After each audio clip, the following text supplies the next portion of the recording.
Hello. पुनश्च एकदा हो. सर्व विद्यार्थ्यांना शुभप्रभात. तर विद्यार्थी मित्रांनो, आजपासून आपण पंचायत समिती श्रीरामपूर आणि जिल्हा परिषद अहिल्यानगर या दोघांच्या संयुक्त विद्यमाने पुढील 15 दिवसासाठी ऑनलाईन प्रश्नपत्रिका मार्गदर्शन वर्ग सुरू करत आहोत. आजची आमची पहिली तासिका आणि पहिल्या तासिकेसाठी आपणा सर्वांना मार्गदर्शन करणार आहेत जिल्हा परिषद प्राथमिक शाळा उघडे वस्तीच्या शिक्षिका आदरणीय शैलजा जाधव मॅडम. तर चला विद्यार्थी मित्रांनो, सुरू करूया 2019 मराठी या विषयाच्या प्रश्नांना. तर मी आदरणीय शैलजा जाधव मॅडम यांना विनंती करतो की त्यांनी त्यांच्या तासिकेला सुरुवात करावी. धन्यवाद सर, मला आजची तासिका घेण्याची संधी मिळालेली आहे. तर इयत्ता 5वीचे जेवढे बालमित्र उपस्थित झाले आहेत त्यांना पण सर्वांना गुड मॉर्निंग. तर चला, आपण बऱ्याच वेळापासून प्रतीक्षा करत आहात आजच्या तासिकेची. तर आजच्या तासाला आपण आता सुरुवात करूया.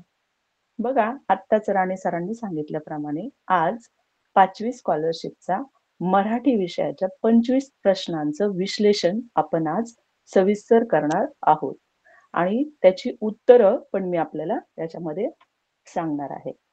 तर आपण करतोय आता सुरुवात.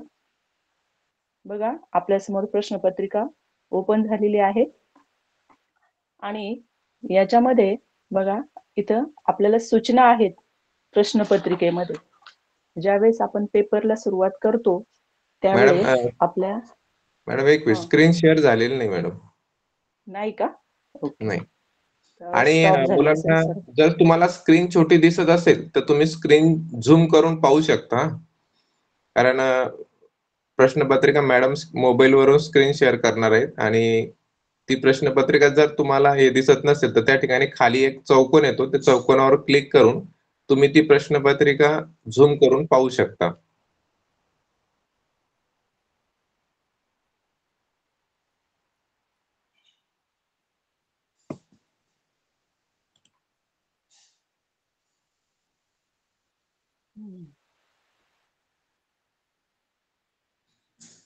हा, आता स्क्रीन दिसते मॅडम. आले ना? हो, चालेल. आता दिसते ना? हो हो. आता हा हा. बघा, इथं पहिल्या पेजवर आपल्याला पेपर कसा सोडवायचा त्या सूचना दिलेल्या आहेत. तर आपल्याला मराठीचे 25 प्रश्न असतात आणि दुसऱ्या गणित विभागामध्ये 26 ते 75 असे दोन्ही मिळून म्हणजे 50 प्रश्न. असे 75 प्रश्न आपल्याला सोडवायचे असतात. प्रत्येक प्रश्नाला आपल्याला 2 गुण आहे आणि प्रश्न सोडवण्यासाठी आपल्याला 90 मिनिटाचा कालावधी दिलेला असतो. त्यानंतर आपल्याला 4 पर्यायासाठी तिथे वर्तुळ दिलेले असतात, 4 वर्तुळ. आणि आपल्याला जो आपला क्रमांक असतो उत्तराचा तो बरोबर रंगवायचा असतो आणि अशी जी टिकली असते ना, पूर्ण भरीव अशी टिकली काढायची. उत्तरे नोंदवताना फक्त काळ्या किंवा निळ्या रंगाचा बॉल पेनचाच वापर करायचा. आपण जर पेन्सिलने उत्तरं केली तर ती ग्राह्य धरता येणार नाही आणि उत्तर हे एका वेळी एकदाच नोंदवायचं. प्रत्येक प्रश्नासाठी एकापेक्षा अधिक वर्तुळ जर तुम्ही नोंदवली, खाडाखोड जर केली तर ती सुद्धा उत्तरे तुमची ग्राह्य धरली जाणार नाही. आणि प्रत्येक पानावर तुम्हाला कच्चं काम करायला मोकळी जागा दिलेली असते, तिथं कच्चं काम करायचं आपलं. परीक्षेचा मर्यादित वेळ असल्यामुळे तुम्हाला जर एखाद्या प्रश्नाचं उत्तर येत नसेल तर पुढचा प्रश्न सोडवायचा आणि शेवटी वेळ शिल्लक राहिला की त्या प्रश्नासाठी प्रयत्न करायचा. प्रश्नामध्ये एखादी त्रुटी असेल, चूक आढळली तर पर्यवेक्षक किंवा परीक्षा केंद्र संचालक यांच्याकडे विचारणा करायची नाहीये तुम्ही. त्याची जी व्यवस्था असते, त्याचे जे मार्क देण्याची सिस्टीम, ते आपलं जे परीक्षा मंडळ आहे ते निर्णय घेतं त्याच्यावर. एखाद्या प्रश्नातील त्रुटी, चूक, आक्षेपाबाबतचे निवेदन शाळेने किंवा पालकाने गट शिक्षणाधिकारी किंवा शिक्षणाधिकारी यांच्याकडे लेखी स्वरूपात न पाठवता संबंधित शाळेच्या लॉग इन मधून ऑनलाईन पद्धतीने पाठवावे.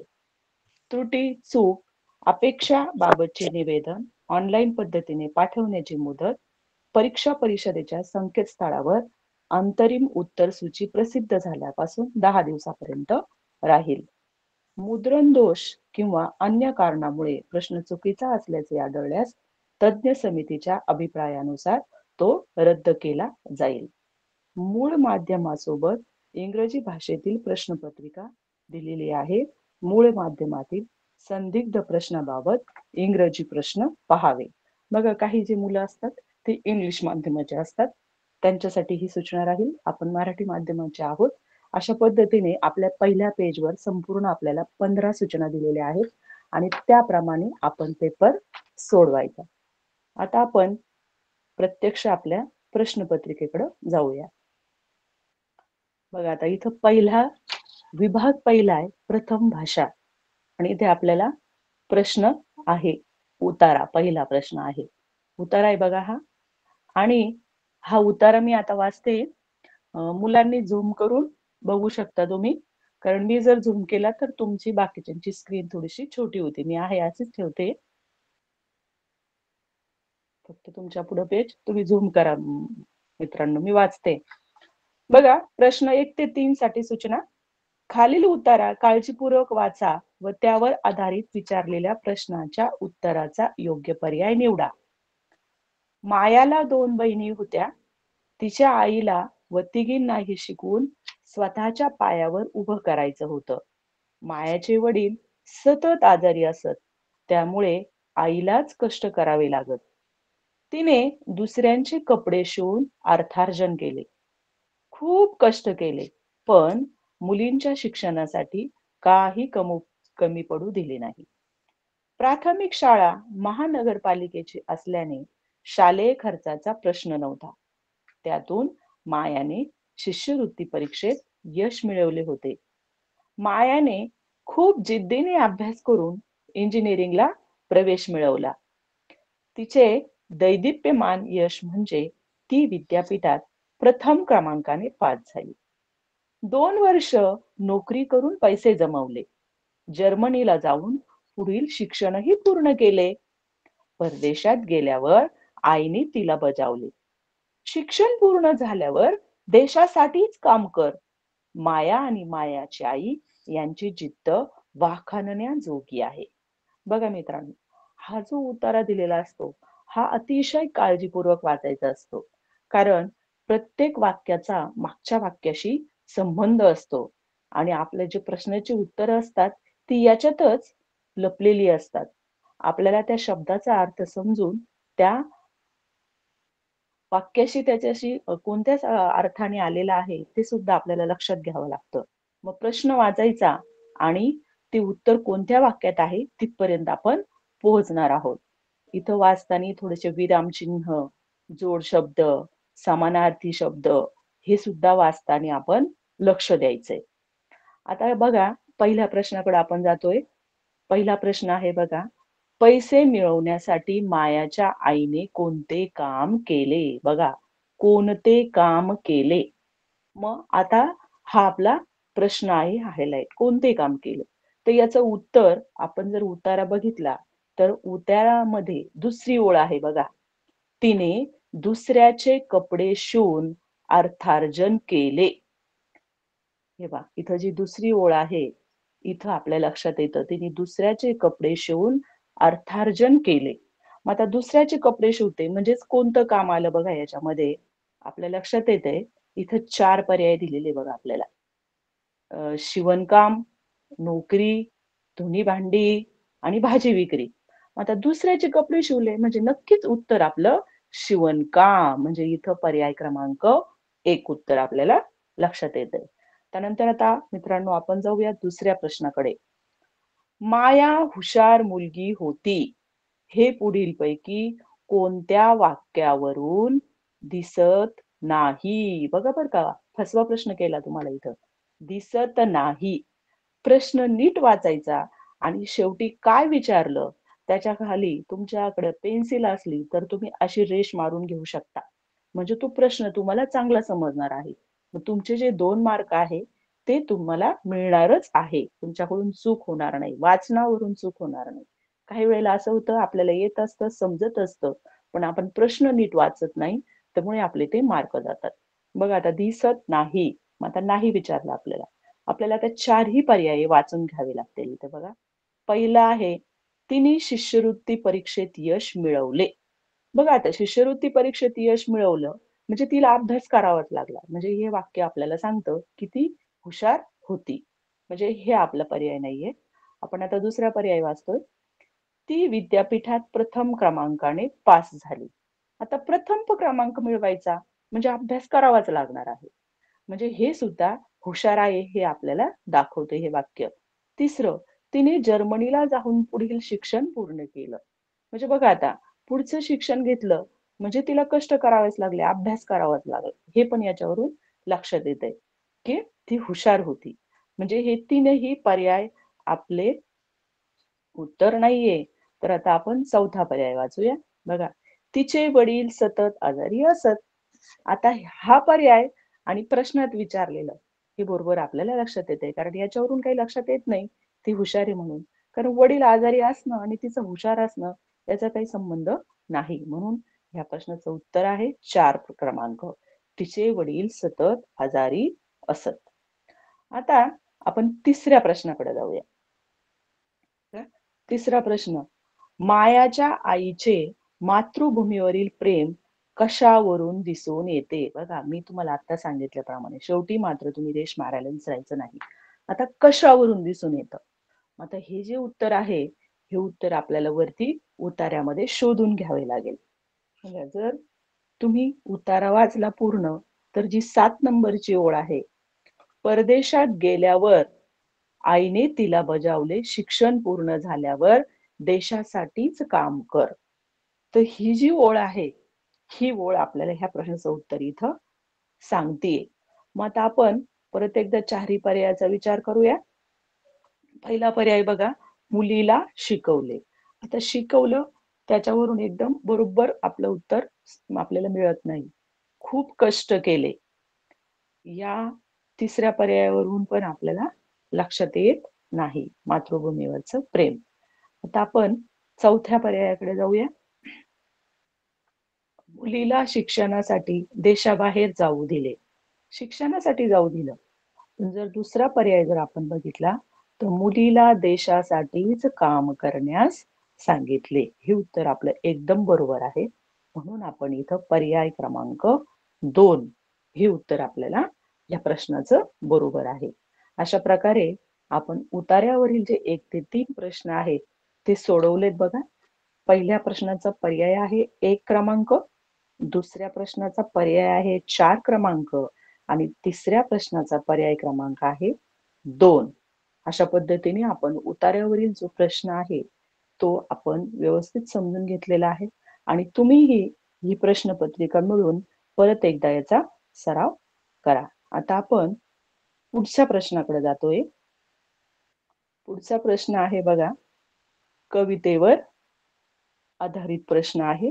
तुम्ही तुमची कविता झूम करा मोबाईल मध्ये. मी आता तुम्हाला ती वाचून दाखवते. बघा, ही जी कविता आहे ही 4 ते 6 प्रश्नासाठी दिलेली आहे आपल्याला. मग ही कविता काळजीपूर्वक वाचायची आणि त्यावर आधारित विचारलेल्या प्रश्नांचा उत्तराचा योग्य पर्याय निवडायचा.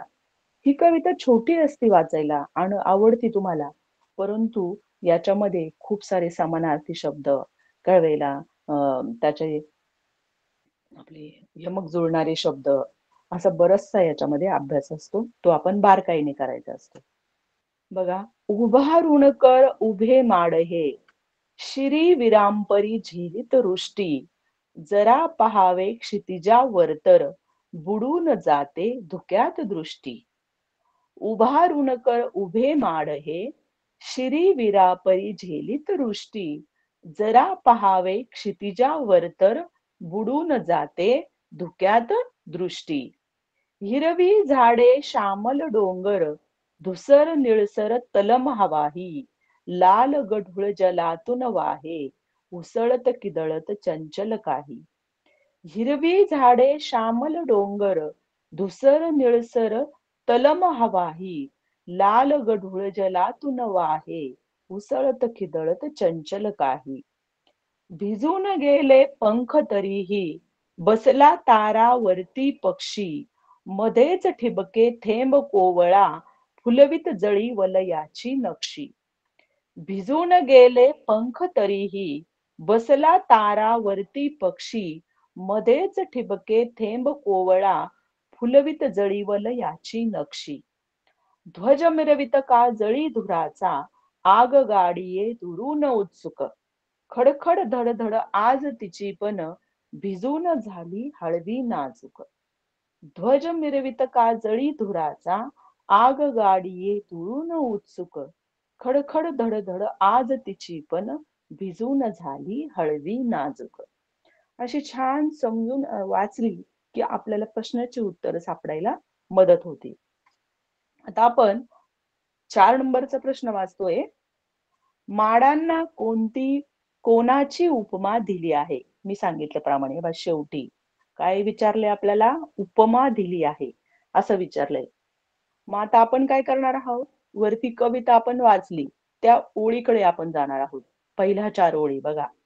उभारून कर उभे माड हे, उभारून कर उभे माड हे, शिरी विरापरी झेलीत वृष्टी. आता इथं विरापरी, शिरी म्हणजे डोक्यावर, विरापरी म्हणजे विरांसारखे, झेलीत वृष्टी, वृष्टी म्हणजे पाऊस.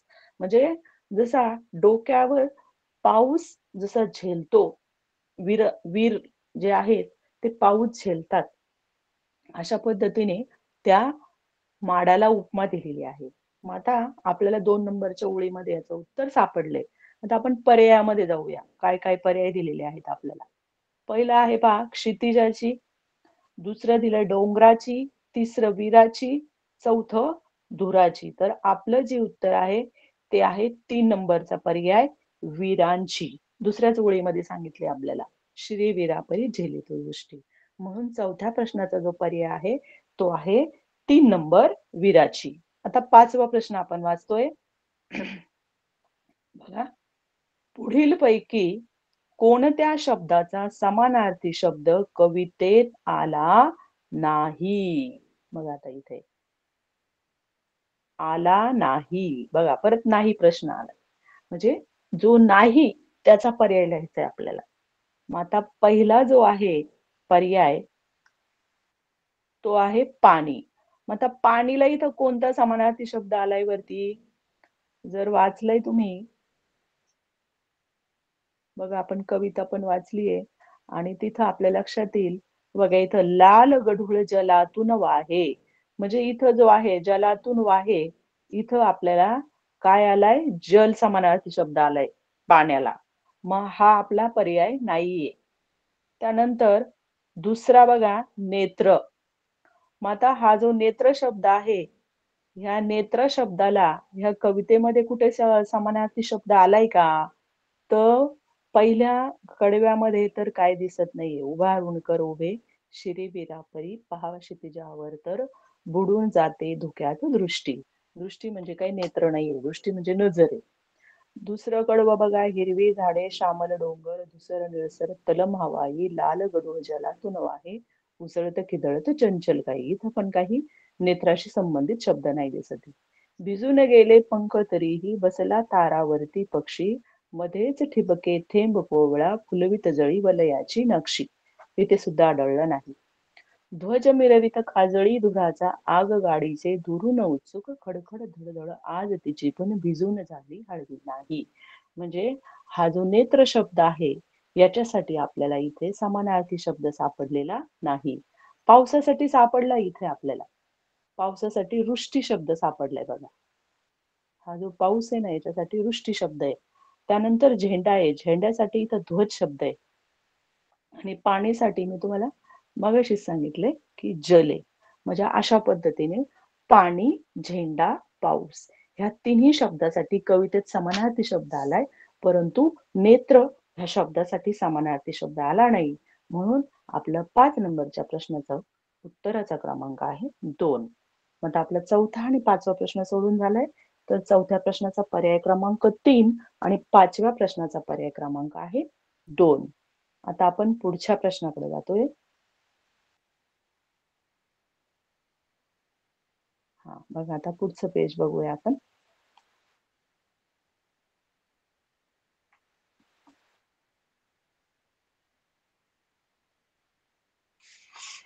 हा 6 नंबरचा प्रश्न बघा. पाण्यावर वर्तुळाची नक्षी कोण फुलविली? कोण फुलविते? पाण्यावर वर्तुळाची नक्षी कोण फुलविते? आता ह्या प्रश्नाचं उत्तर सुद्धा आपल्याला ह्या कवितेत शोधायचं. आपण जर कविता वाचली तर बघा, पहिलं दिलंय निळसर तलम हवा, तर नाहीये बघा. निळसर तलम हवा ही जलातून वाहते, हिने काही नक्षी फुलवलेली नाही. त्यानंतर दुसरा आहे पर्याय, धुक्यात हरवलेली दृष्टी. नाही, धुक्यात हरवलेल्या दृष्टीने सुद्धा नक्षी फुलवलेली नाही. आणि दुरून येणारी आगगाडी, तिची पण नाहीये, खडखड धडधड झाली फक्त तिची. आणि चौथा जो पर्याय आहे त्याच्यामध्ये दाखवले बघा, पक्षाच्या पंखावरून ठिबकणारा पावसाचा थेंब. हे जे उत्तर आहे हे आपलं बरोबर आहे. कारण इथं बरोबर 3 नंबरच्या कडवामध्ये दिलेलं आहे, भिजून गेले पंख तरीही बसला तारावरती पक्षी, मध्येच ठिबके थेंब कोवळा, फुलवित जळी वलयाची नक्षी.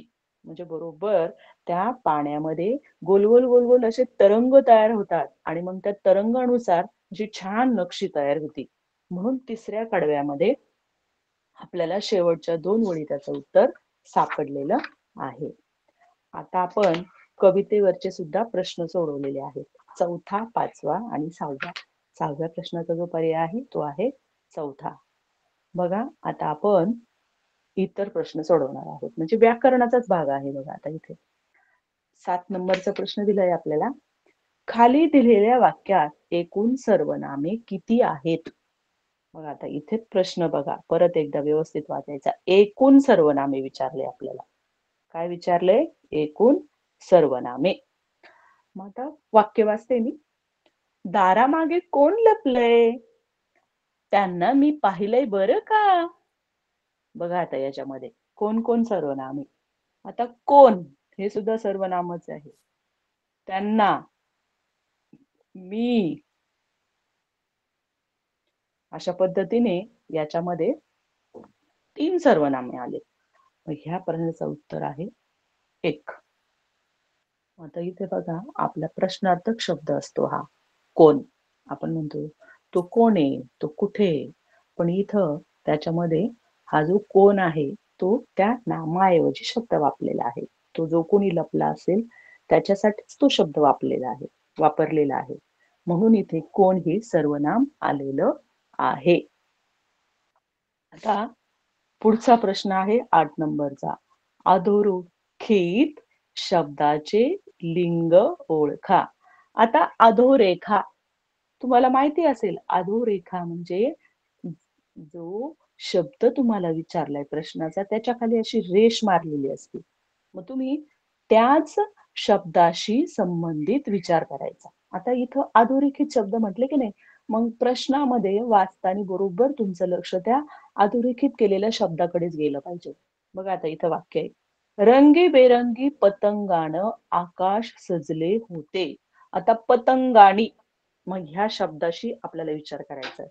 मग आता पतंगाचं आपल्याला लिंग ओळखायचे. मग आता पतंग म्हणताना आपण काय म्हणतो? तो पतंग, ती पतंग म्हणत नाही, मग तो पतंग म्हणतो. त्यामुळे इथे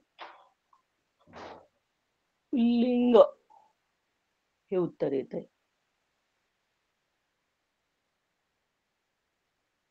त्यानंतर आता आपण पुढच्या प्रश्नाकडे जातोय. खाली दिलेल्या वाक्यातील काळ कोणता? बघा आता इथं काळ विचारलाय तुम्हाला. इथं खेळणी तयार करायला बुरडा घरच्या कांबट्या आणाव्या लागायच्या. आता आणाव्या लागायच्या या शेवटच्या 2 शब्दावरून आपल्याला काळ लक्षात येतो की हे पूर्वी व्हायचं. असं ज्या बुरुड लोक असतात बघा, जे नाही का बांबूचं काम करतात, त्यांना बुरुड म्हणतात. आणि त्याच्या बांबूच्या ज्या बारीक अशा काट्या तयार करतात त्याला कामट्या म्हणतात.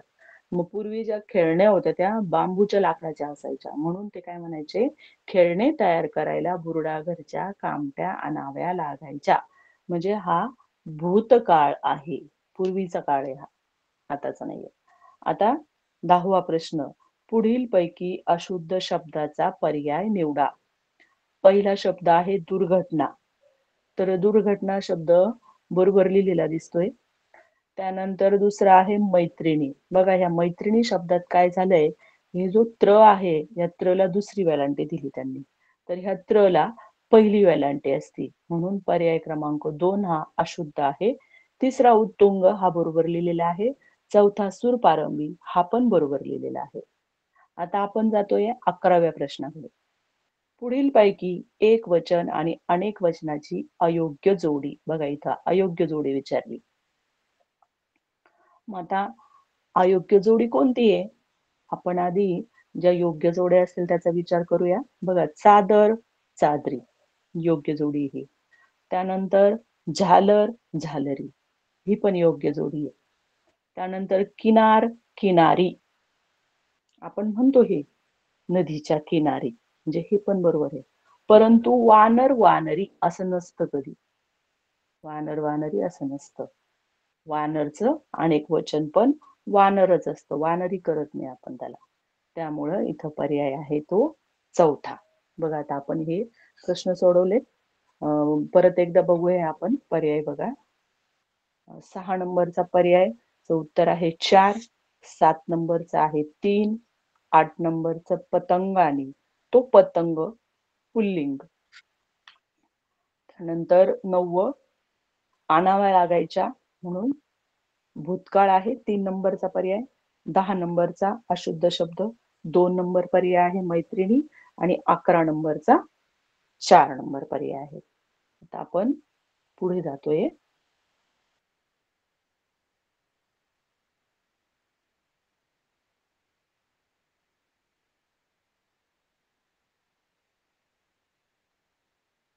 हा 12 नंबरचा प्रश्न. 12 नंबरचा प्रश्न बघा.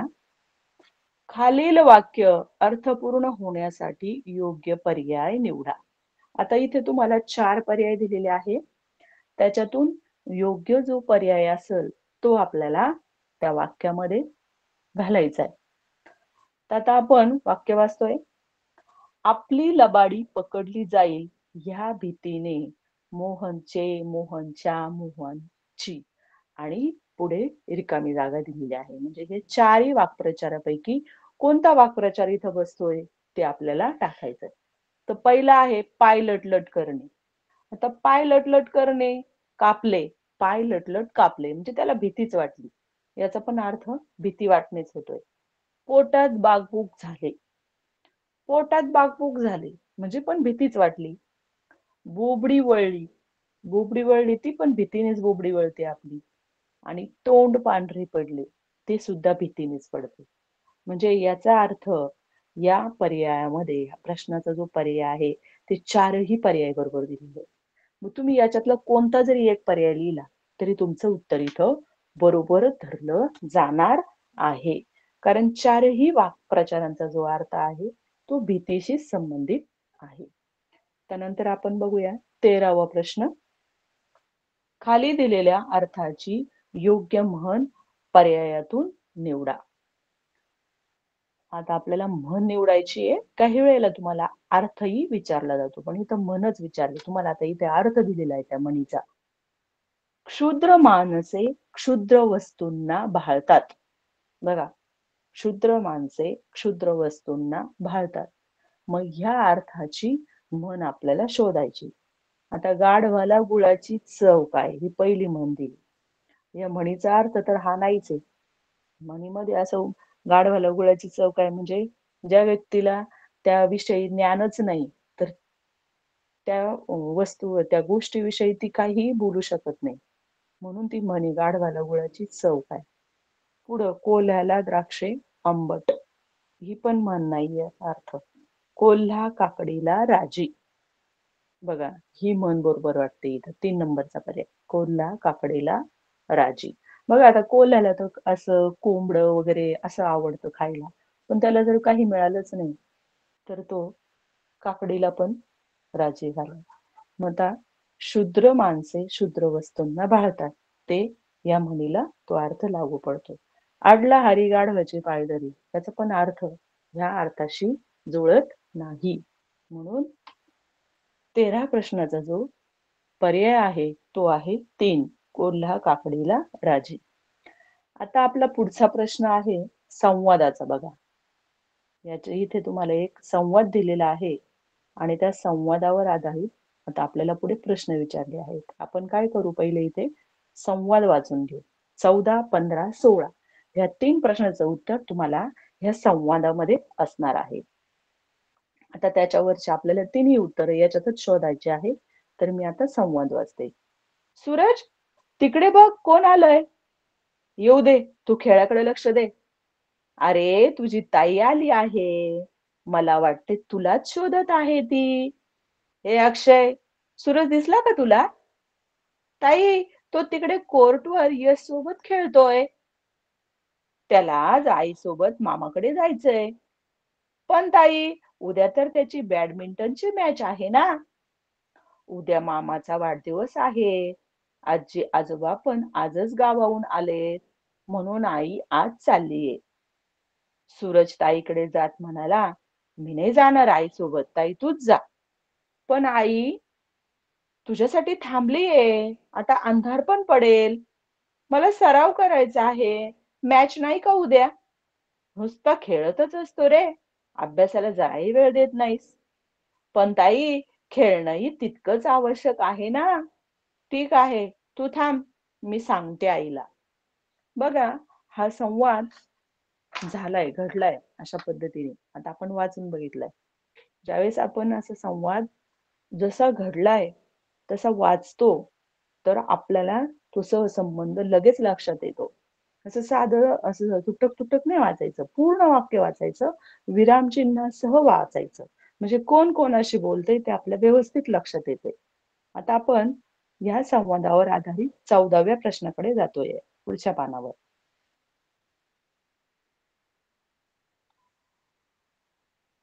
आता इथे बघा, तो चालाय का परत पेज.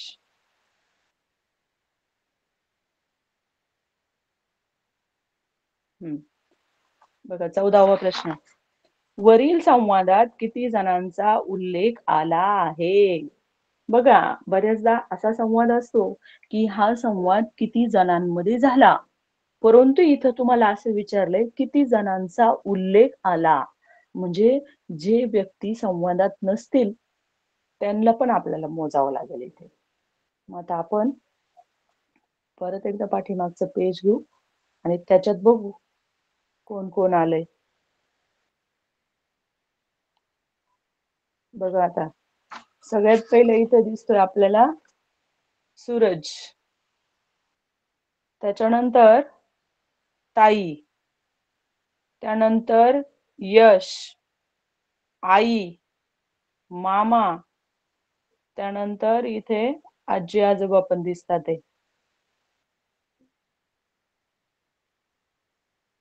बघा इथे आजी आजोबा, मामा, ताई, आई, यश, त्यानंतर सूरज आणि अक्षय. 1, 2, 3, 4, 5, 6, 7 आणि 8 जण इथं दिसतात आपल्याला. मग अशा पद्धतीने हा जो पर्याय आहे तो इथे किती जणांचा उल्लेख आलाय? 8 जणांचा. म्हणून पर्याय क्रमांक 1 उत्तर आहे याचं. आता दुसरा प्रश्न बघूया आपण. वरील संवाद घडला ती वेळ कोणती असावी? बघा, संवाद तुम्ही ऐकलाय. ती ताई म्हणत होती आता अंधार पडलाय, मामाच्या घरी जायचंय. म्हणजे लक्षात येतंय तुम्हाला की लगेच पहिला जो पर्याय आहे संध्याकाळ, हेच याचं उत्तर आहे. कारण रात्रही पडलेली नाही, सकाळही नाही आणि दुपारही नाही. तर आपलं जे उत्तर आहे ते आहे 1 नंबर, संध्याकाळ. आणि त्यानंतर आता आपण 16वा प्रश्न वाचतोय. सूरजला मामाकडे का जायचे नव्हते? बघा इथं नव्हते असं विचारलंय. आता का जायचे नव्हते? आता 4ही पर्याय वाचू आपण. मित्र जाऊ देत नव्हते म्हणून, त्याची मॅच होती म्हणून, मामाचा वाढदिवस होता म्हणून, ताईचा राग आला होता म्हणून. आपण जर संवाद बघितला तर संवादामध्ये जे शेवटून दुसरी ओळ आहे बघा, हा 1 2 3 4 शेवटून चौथी ओळ मला सराव करायचा आहे, मॅच नाही का उद्या. या 4 नंबरची खालून 4 नंबरची जी ओळ आहे इथं आपल्याला त्याचं उत्तर सापडते, त्याची मॅच होती म्हणून. म्हणून 16 नंबरच्या प्रश्नामधले दुसरा पर्याय हे त्याचं उत्तर बरोबर आहे. आता आपण जातोय 17व्या प्रश्नाकडे.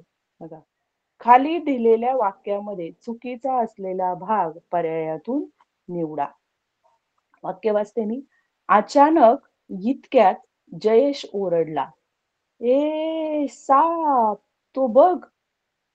बघा, हे बघा इथं, तो बघ असं हे वाक्य आहे.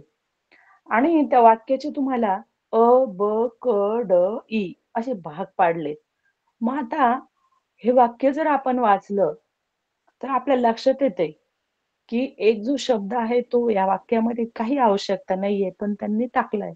मग आता तो चुकीचा आपल्याला भाग काढायचा आहे. बघा, अचानक आणि इतक्यात दोन्ही शब्दांचे अर्थ जवळपास सारखेच आहेत. मग ते दोन्ही शब्द आपण एकाच वेळेला वापरत नाही. एक तर अचानक शब्द असतो किंवा इतक्यात असतो. त्यामुळं हे जे वाक्य आहे, अचानक जयेश ओरडला, ए साप तो बघ, हे वाक्य आपल्याला बरोबर वाटतंय. त्यामुळे इथे इतक्यात हा जो शब्द आहे तो चुकीचा आहे. म्हणजे ब जो भाग आहे तो आपल्याला इथे पर्यायामध्ये बघावा लागेल. तर आता आपण बघू ब किती नंबरला दिलाय. 1 नंबरला आहे ई, मग हा आपला पर्याय नाही. 2 नंबरला आहे ड, हा पण पर्याय नाही. तिसरा क, हा पण नाही. पण 4 नंबरचा जो ब आहे हे आपलं उत्तर आहे. 17 नंबरचा जो पर्याय आहे तो चौथा ब. आता 18व्या प्रश्नाकडे आपण जातोय. पुढीलपैकी समानार्थी शब्दाची अयोग्य जोडी असलेला पर्याय निवडा. बघा आता इथं अयोग्य जोडी निवडायची आपल्याला. मग आपल्याला लगेच लक्षात आलं पाहिजे की 3 ज्या जोड्या आहेत त्या योग्य असणार आहे आणि एक अयोग्य असते. मग आता आपण बघू कोणत्या कोणत्या बरोबर आहेत. वात्सल्य प्रेम हा समानार्थी शब्द बरोबर आहे. परवा फिकीर, परवा असणे म्हणजे काळजी असणे, हा पण समानार्थी शब्द आहे. सदावर्त अन्नछत्र, सदावर्त अन्नछत्र ही पण जोडी बरोबर आहे. परंतु जी झिम्मड आणि रिमझिम आहे ही मात्र समानार्थाची नाही. म्हणून या ठिकाणी पर्याय क्रमांक 2 या प्रश्नाचं उत्तर आहे.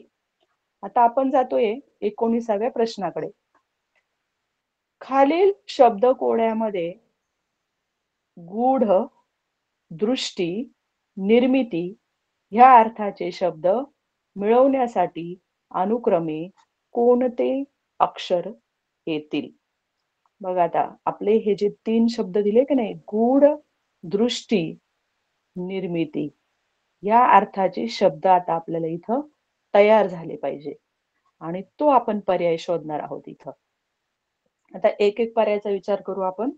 आता 1 नंबरचा पर्याय बघा, जर वरती टाकला इथं उभा तर गहन शब्द तयार होतोय.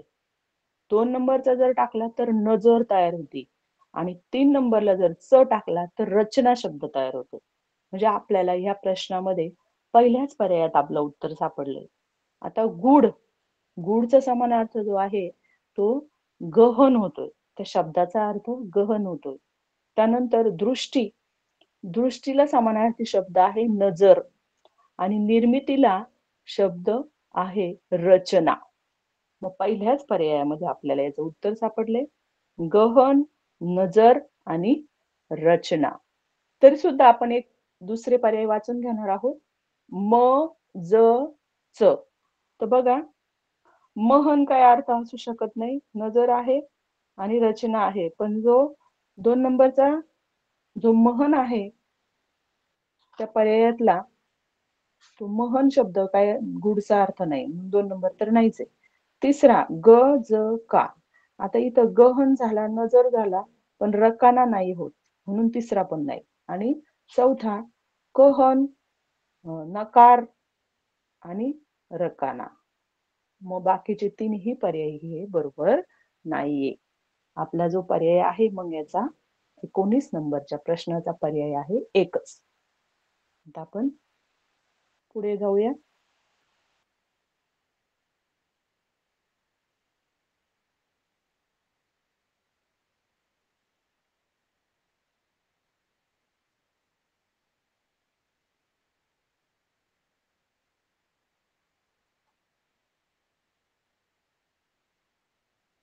बघा आता इथे 20 नंबरचा प्रश्न दिलाय आपल्याला.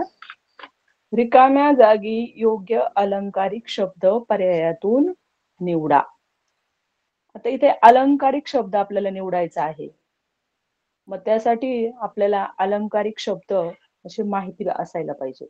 आपण भरपूर अभ्यास केलेला आहे आतापर्यंत, लिहिलेले असतील, वाचलेले असतील.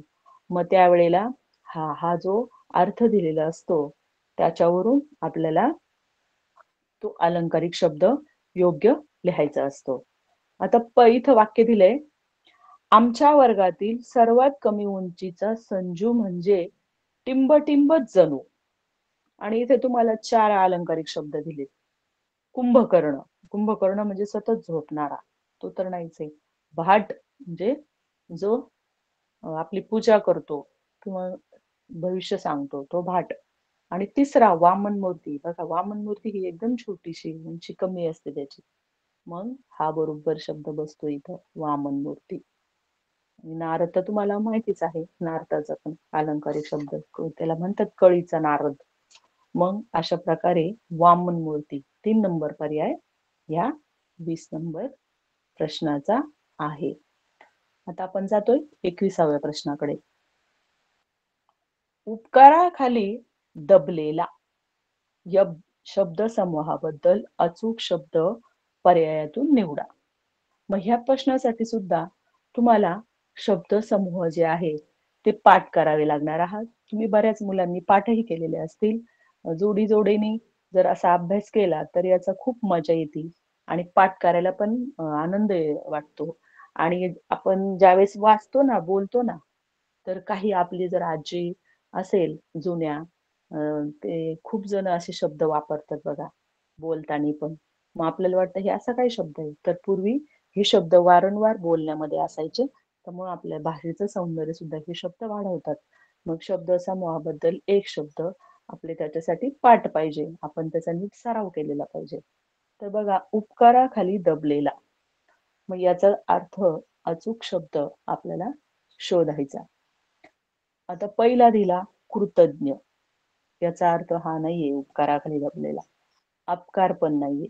आणि पोरका, पोरका म्हणजे ज्याला कोणीच नाही असा. आणि कृतज्ञ म्हणजे उपकाराची जाणीव ठेवणारा. अपकार म्हणजे केलेले उपकार विसरणारा. पण इथं मात्र मग जो मिंदा आहे ना, मिंदा 4 नंबरचा शब्द, हा याचं उत्तर आहे. म्हणजे तो उपकाराखाली दबलेला असतो. एखाद्याने आपल्याला मदत केलेली असती, आयुष्यभर आपण त्याचं ऐकतच असतो, असा व्यक्ती हा मिंदा. त्यानंतर आता 22वा प्रश्न बघू आपण.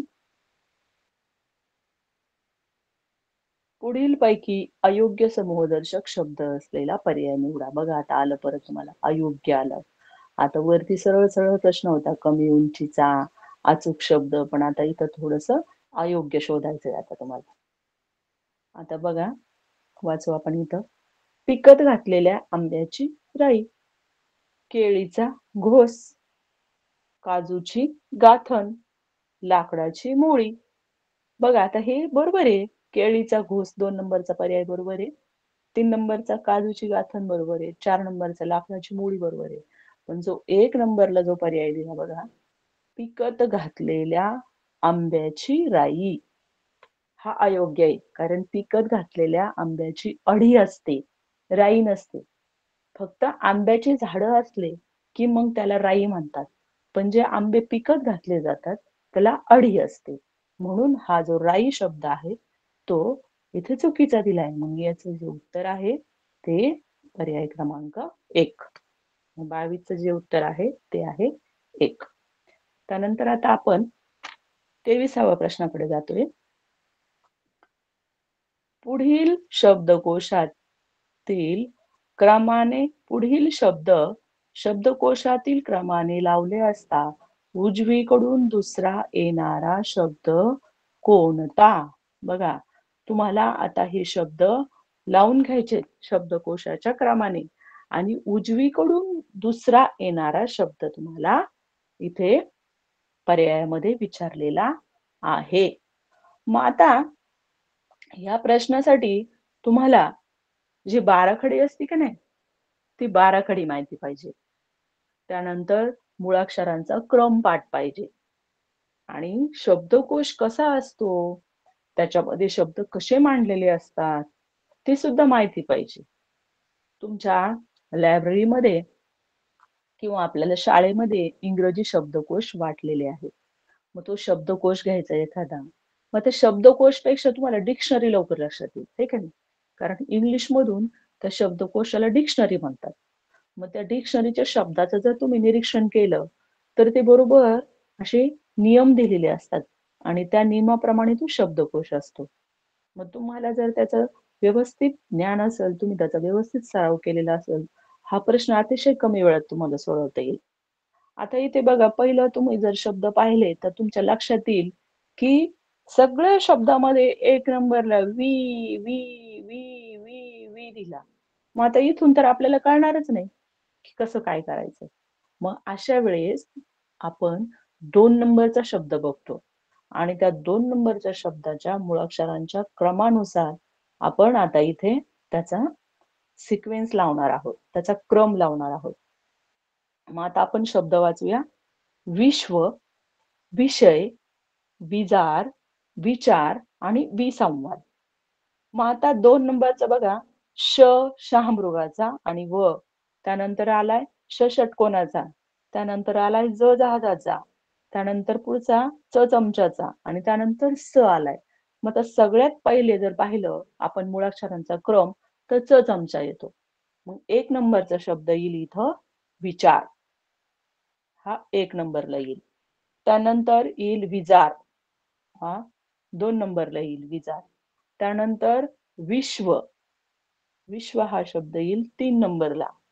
त्यानंतर येईल विषय 4 नंबर आणि विसंवाद हा 5 नंबरला जातो. मग आता असा त्याचा क्रम आहे. विचार, विजार, विश्व, विषय आणि विसंवाद. आणि तुम्हाला विचारलंय उजवीकडून दुसरा. मग उजवीकडून दुसरा म्हणजेच 4 नंबरचा शब्द. मग 4 नंबरचा शब्द इथं आलाय विषय. 4 नंबरचा शब्द काय आला? विषय. मग त्यामुळं हा प्रश्नाचा जो पर्याय आहे तो असणार आहे 2 नंबर विषय.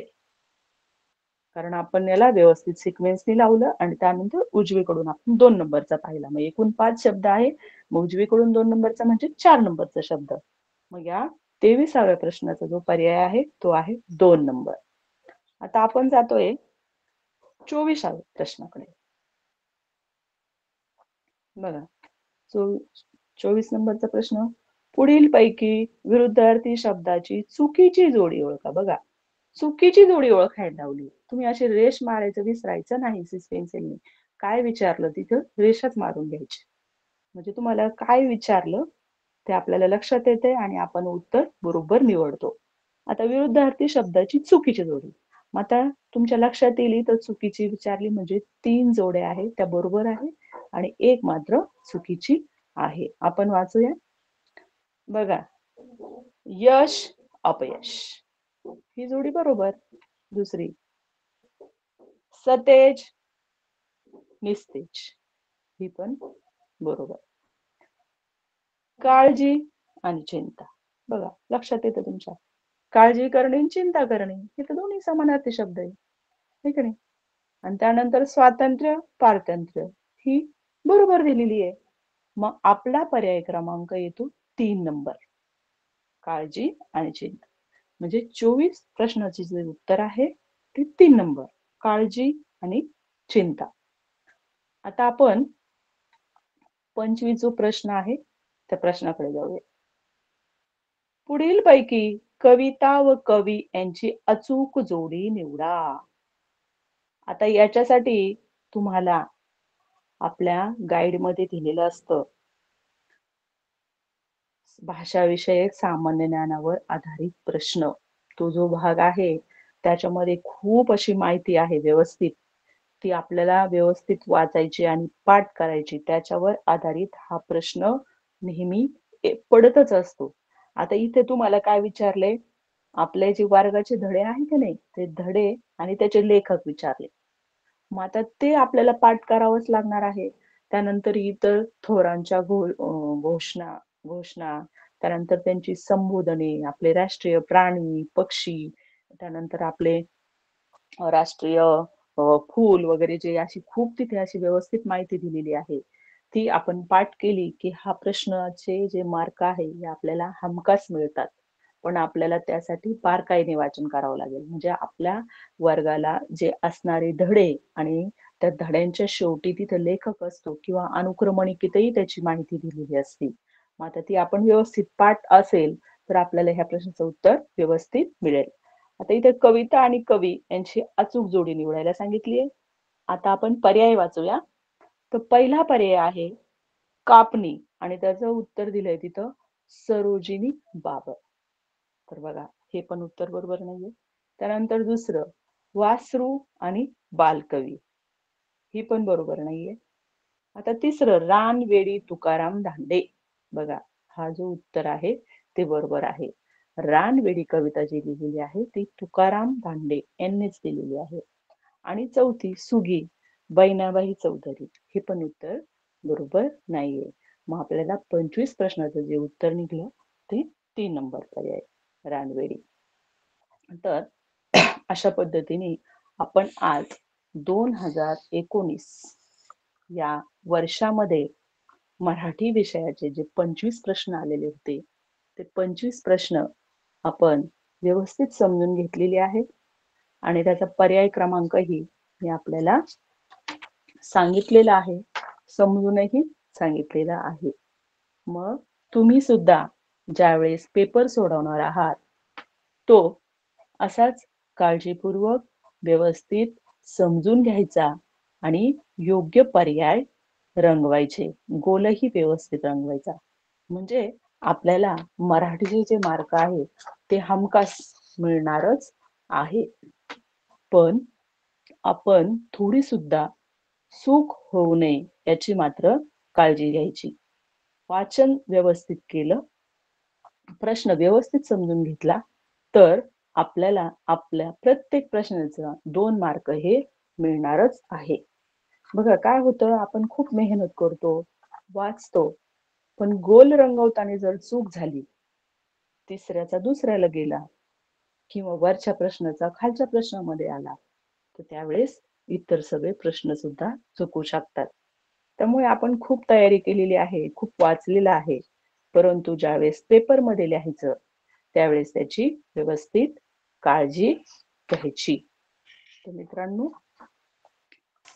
आज आपला हा जो भाषा विषयाचा तास आहे तो पूर्ण झालेला आहे. आणि मला आज आपल्या पंचायत समिती श्रीरामपूर ह्या विभागाने आणि आपल्या अहिल्यानगर यांचा जो आपला उपक्रम आहे मिशन आरंभ आणि शिष्यवृत्ती परीक्षेसाठी ऑनलाईन तास, याच्यामध्ये जी संधी मिळाली त्याबद्दल मी आमचे गट शिक्षणाधिकारी आणि आपले शिक्षणाधिकारी यांचे सर्वांचे आभारी आहे. आता आपण थांबूया. सर थांबायचंय ना? हा, ओके मॅडम. हो. धन्यवाद मॅडम. आजच्या मराठी विषयाच्या अनुषंगाने 2019 प्रश्नपत्रिकेचं 1 ते 25 पर्यंतच्या प्रश्नांचं सखोल असं मार्गदर्शन आज जाधव मॅडम यांनी आपणास केलेलं आहे. पंचायत समिती श्रीरामपूरच्या वतीने मॅडमचे हार्दिक आभार. आणि विद्यार्थी मित्रांनो, उद्याच्या तासिकेमध्ये आपण पेपर 1 मधील गणित या विषयाच्या अनुषंगाने चर्चा करणार आहोत. तर पुन्हा भेटूया उद्या सकाळी ठीक 7 वाजता. ओके, धन्यवाद. सर्वांना शुभ दिवस.